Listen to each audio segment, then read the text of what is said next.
Enfin, voilà, c'est ça. Il faut aller voir la pièce. Ouais. Nathalie, vous êtes conteuse et vous intervenez aussi à l'hôpital d'enfants de Verdun. On verra ça un peu plus tard. Alors, parlez-nous un petit peu de votre démarche, de votre petite maison d'édition qui est particulière. Oui, alors cette maison d'édition a vu le jour en 2001, un peu après la tempête. Donc l'Arbre debout, c'est un petit peu un signe par rapport à tout ça. Un symbole. Un symbole.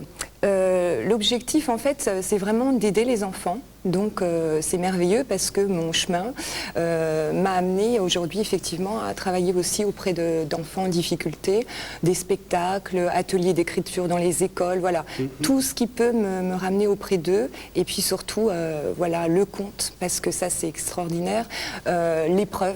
La résolution de l'épreuve. On a tous, à un moment donné, on a entendu tout à l'heure parler Didier, voilà, c'est ça. On peut tous aussi vivre un conte de fées. Je crois que peut-être que Didier est en train de vivre le sien et qui nous invite à vivre le nôtre, quoi. Donc, des exemples de publications avec notamment La Fée éveille. Alors La Fée éveille, oui, c'est un peu mon coup de cœur en ce moment parce que justement, des fois on écrit des textes et puis on en comprend le sens bien après.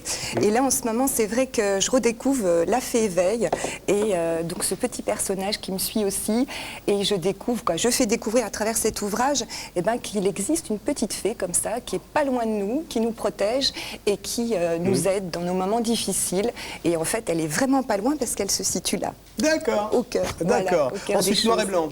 Alors noir et blanc, ça aussi je l'aime beaucoup. Marraine d'une école au Burkina Faso, donc j'ai eu l'occasion de voyager et là j'ai traité pour faire un lien avec le fleuve du Niger et de la Meuse, donc d'un enfant meusien et d'un enfant du Burkina. Mais évidemment la vie s'écoule pas du tout de la même façon entre un enfant qui a beaucoup trop d'eau, donc il en fait plus du tout, fait plus attention du tout, et puis un enfant qui doit lui aller au puits pour aller la chercher. Donc c'est sur la nourriture, etc.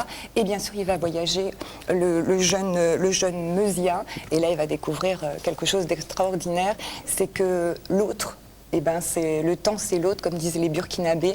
Et l'amitié, c'est des moments magiques dans la vie. Peinture comptée pour terminer les dernières présentations. Peinture comptée, alors là, c'était...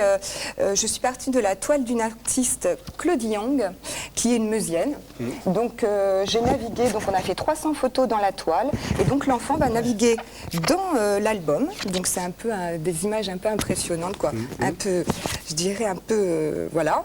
Et c'est sur le thème de la pollution. Donc c'est une méchante sorcière, la sorcière Polluès, qui malaxe des ignominies, parce que la pollution, ce n'est pas c'est aussi dire du mal des autres. Et voilà, elle malaxe des ignominies dans son chaudron et ça crée des maux de tête à la belle princesse au D'accord. Un mot sur le travail avec les enfants de l'hôpital de Verdun, avec les personnages à main, justement. Alors, c'est vrai que depuis quelque temps, donc j'ai mon petit araignée, mais j'ai surtout mon petit nounours qui m'accompagne avec les tout petits et même avec les plus grands. Et voilà, alors nounours, tu expliques peut-être? Oui. Alors moi j'adore les rencontrer parce que c'est tous les mercredis et puis il y a tous les thérapeutes qui sont gentils aussi. Mais alors les enfants, c'est des câlins. Et puis vous savez quoi, on a tous une grande richesse en soi. Il faut juste l'écouter, puis la redécouvrir. Et puis voilà, c'est ce qu'on fait. Voilà. Bravo, c'est très bien.